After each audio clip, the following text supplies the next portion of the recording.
in it, but the last one, the fatal one, as the Eagles fall for the third consecutive game, their first 3-game losing streak since 2023.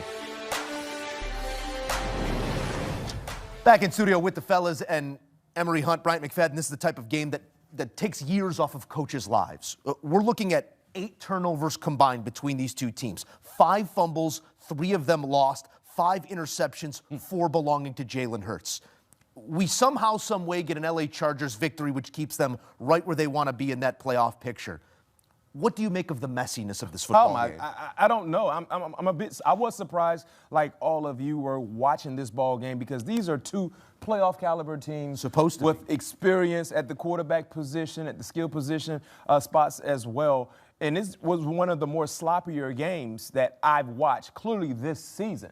But someone had to win the ball game, right? Had to win. It almost ended in a tie. But we did have a winner. And it was all about the Chargers defensively, making the necessary not just stops, but game-changing plays that led to them winning this ball game. Because I can tell you this much, I love the fight from what I saw from Justin Herbert, but their offense, they need to get better, especially at the offensive line. I mean, he was sacked 7 times. Outside of the 7 times when he was put to the ground, he was harassed. He had to make people miss. He never got comfortable. But their defense, man, I was really impressed and pleased from what I saw with the Chargers defensively, because of what they did. They were able to prevail and come up with a huge, big-time win. Too often we see defenses play reactionary, but this team was instinctive and they reacted on what they saw. So how many times we saw them drive on the football? How many times we saw them just turn the ball over? Even on that last play, we saw them do a great job of trusting the zone coverage, getting the hand up, playing both the shallow receiver and the deep receiver. And Hart got his hand on the football, and the instinctive play of Tony Jefferson to reach back and grab the football, and most importantly, stay in bounds, because he was sliding and his foot could have went out of bounds. But throughout the course of the ball game, we saw this team just, if they saw it, they went. They didn't wait. It wasn't hesitant. And that right there is the difference between making game-changing plays. Credit to the LA defense, definitely. I think some credit due to the Philly defense for keeping their football team in this game as well. They limit Justin Herbert on 1.5 hands to 12 of 26 for a $139. It felt like 1 fewer mistakes for the Chargers was the winning formula in this game. Let's go to that final mistake here by Jalen Hurts, because all season long we're talking about a team that's fine. Live to play another down, go to 3rd down, but he got greedy. Thought he had the whole shot, but because he had pressure coming from the defense, he didn't put enough air on it. He threw it flat right to where Cam Hart was able to get a hand on it, because he's 6'3", and that caused the interception. But we saw him pressing. Even when he fumbled the football, got it back, and through the interception he fumbled because he picked up stripped the guy, then fumbled it again. And so even that play was doing too much. Instead of just falling to the ground once he got the ball back, he tried to continue to go and run. And Eagles offensively, they have no identity. Even watching tonight, guys, when they got some positivity going, it was hard. There's no smoothness in their offense. They have too many superstars on their offense for them to have the difficulties in what we're seeing. Think about how they started the ball game. The very first drive, a deep shot down the football field, the lack of connection. That was the storyline for the entire ball game. Yes, we saw A.J. Brown heavily involved, but in terms of the splash plays, there's no rhythm. There's a disconnect with the quarterback and Jalen Hurts. For whatever reason, he wasn't seeing the football field well. And I understand Saquon Barkley ran for over 100 yards, right? Well, you talk about finishing the game with 122. But remember, 52 came on the fake tush-push toss. So they had to fool the Chargers in that splash play. A layer of gimmicks. They crashed down, anticipating the quarterback keeping the ball on the tush push. Quick huddle break. But outside of that, it surfaced once again, and that's why the Chargers had their way. It felt like Chargers in the secondary, they never were threatened. There's no fear factor when you're playing against the Eagles for whatever reason, and that's why you saw sticky coverages coming from the guys in the back end. And listen, luckily enough for them, they have a nice cushion within the division, even though this loss really makes the Cowboys feel a lot better about their chances, because you just beat Philly, and now you see the struggles that they're having, especially on the offensive side. Who knows? But they got to find a way to correct their wrongs. And think about this. We've been talking about the same problem the entire season. See, we were hoping, because of what they did last year, they can rectify those issues. Remember, they had the same issues last year, right? And they got it going. Think about the same things we were talking about in October, we're still talking about in December with this offense. You point to 2024. I don't want to say this completely feels like 2023 when they lost, what was it, 5 of their last 6 and then ducked out in the wild card round. And they fired the OC. To Tampa Bay, and then they changed the OC, the center changes. I'm not saying it's upheaval like that, but they have gone cold, and they are now on the longest losing streak since that 2023 season. I would be remiss if we didn't look forward at the road ahead here for the Eagles. It's opportunity all over it. Washington twice, Buffalo once, and Las Vegas coming up next. So you're looking at a 2-win team, a 3-win team twice, and the Buffalo Bills. Maybe that Buffalo matchup is the one that tells us who this team is really going to be come playoff time. Let's pivot here to the LA side because it's gutsy stuff from Justin Herbert. Not the statistical night that he's going to remember, Emery, but we came into this game wondering how it would affect the way that he went about his game. It only got more physical for him. He was sacked a season-high 7 times. What did you make of the physicality that he endured with that hand? I loved it because he used it to his advantage late in the ball game where we just expected him. He was getting hit every play on that wrist, and we saw him late in the ball game use that to his advantage. He's just going to give the ball to the running back. He pulled it in a great time and got outside and got a positive chunk play, and that kind of kept the Eagles off balance. That's how they got enough yards to go get the field goal. And the difference between what we've seen from the Chargers and what we saw from the Eagles are running plays, not an offense. We're seeing the Chargers run an offense. There was a schematic sequence to what they were doing, and it was led by the toughness of their quarterback. He knew when to take the deep shot, when to check it down, when to run, when to be aggressive, when to slide, when to give it. Everything was in sequence to make it look like the next play, and we saw a great adjustment in coaching by the Chargers because as great as Amari Hampton was running the football, they recognized early he's a liability in pass pro. Yeah.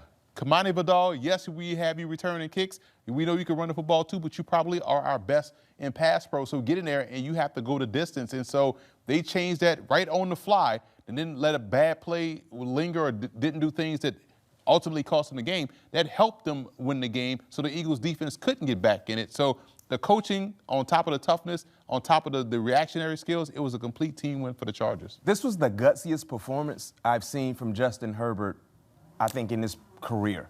Right? And I might be a prisoner of the moment, Charger fans. Help me out if I'm wrong. But just seeing what he did tonight because of the injuries on the offensive line, they had no shot in protecting him, and he knew it. I mean, they sacked him 7 times. He probably was hit another, 60. But what he did was he said, you know what? For me to kind of alleviate some of this pressure off my offensive line, I'm going to become a playmaker. In a game in which all of us thought they would be a bit cautious, or he would be cautious in running the football because he don't want to put that hand in harm's way. He was like, forget this. I got to do whatever I need to do to win this ball game. This is why I'm getting paid north of $50 million a year, because I got to sacrifice myself for the greater good of the team for us to be in positions to win this ball game. And to your point, Joe, he didn't throw the football well. We didn't see Ladd McConkey, the pass catchers, being impactful players. Yeah. But what he said was, I'm going to run this football.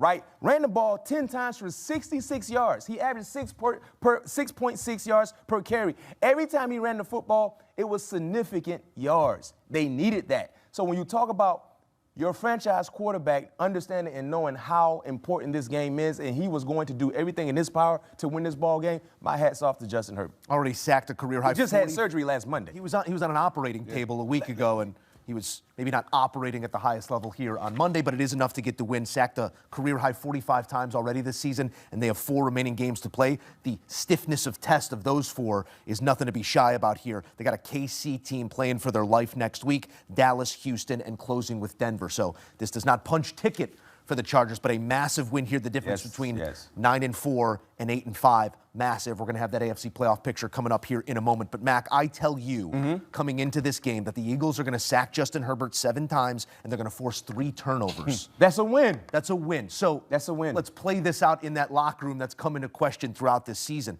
The defense does this. The offense fails to do the other. What is that conversation internally where there's already been strife? Well, 2 things defensively. You had a great game without Jalen Carter. That's something to be encouraged about because he will come back eventually. Offensively, hopefully you get Lane Johnson back as well. And you don't expect to see 5 turnovers, 4 interceptions coming from your star quarterback and your 4 offense. field goals, too. And kicking and settling for field goals. And you missed one. right? You remember he missed a gimme right before halftime where your defense got a turnover, and you think about the 3 points that he missed at halftime and how the game finished in a tie. That could have been the winning points right there. So it was just a mishap of things happening with the Eagles. Can you sell that to that defense? You can. You can, because they know how good their offense can be. They know how good their quarterback is, most importantly in protecting the football. Yeah. And the one luxury they have, something that you said was very, very important, this game was massive for the Chargers because of who is chasing them and who they have coming down the rail the rest of the way. For the Eagles, they actually had room where this could be a loss because they had a nice lead on their division. Second best team is the Cowboys. And the rest of the schedule moving forward, you got the Raiders, you got the Commanders twice, and then Buffalo. So in 3 of those matchups, for sure, they are going to be the favorites before anything is played. So they lost one. You want to win it, but they won't give 5 turnovers. They're not giving away Wilson 5 times, and that's the football fans. It just was one of those games. We see it happen sometimes week in and week out. They had a bad game, and they still almost won. Yeah. That's the thing. That's the most encouraging thing you can voice to the entire team.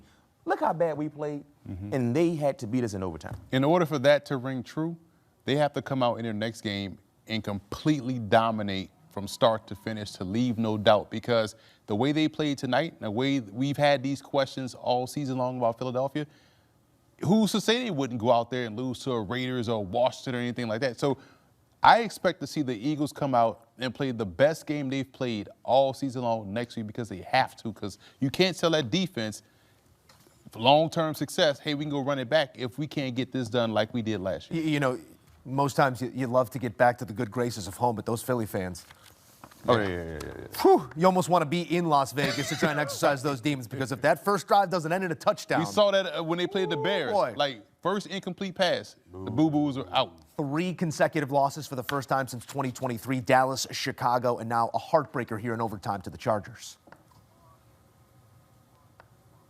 We got full highlights and reaction, and we push it forward. What does this one mean in the AFC playoff picture for the Chargers and others?